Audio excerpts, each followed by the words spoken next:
And now the case of Dwayne Washington, who says that he was wrongfully kicked and beaten by members of the Surrey RCMP. Washington suffered a concussion and had to be treated in hospital. And his subsequent complaints became the subject of an internal investigation by the RCMP.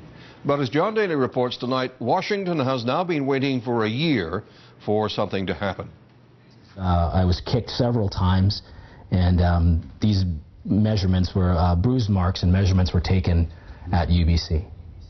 It was more than 1 year ago, January 3rd, 2007, when Dwayne Washington says he was assaulted by two Surrey RCMP officers at the home of his brother Cal. Police were apparently at the home with an unendorsed family maintenance order.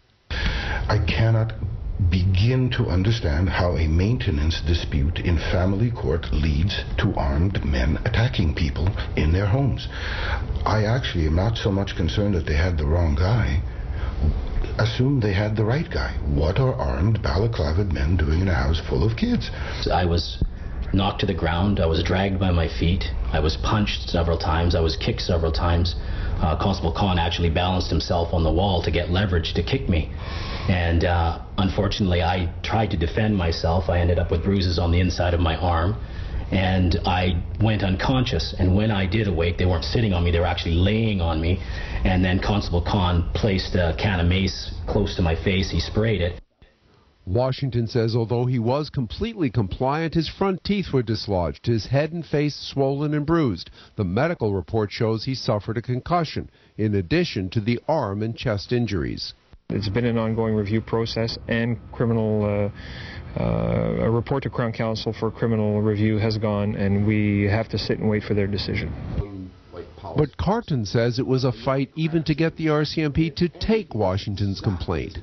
In Surrey, they refused to interview him twice, on the 10th and the 11th. We then went to the Richmond RCMP. They refused to accept it.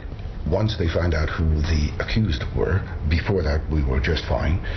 They told us to go to E-Division in Vancouver. We went to E-Division on 2 separate days, and no one would accept the complaint after it had been written down. I just have not seen anything like that. Washington's complaint was eventually accepted, but now the Crown Counsel keeps changing. I still believe that this is the only way this is going to have closure, is that we all get into a courtroom and let a judge make a decision based on the evidence.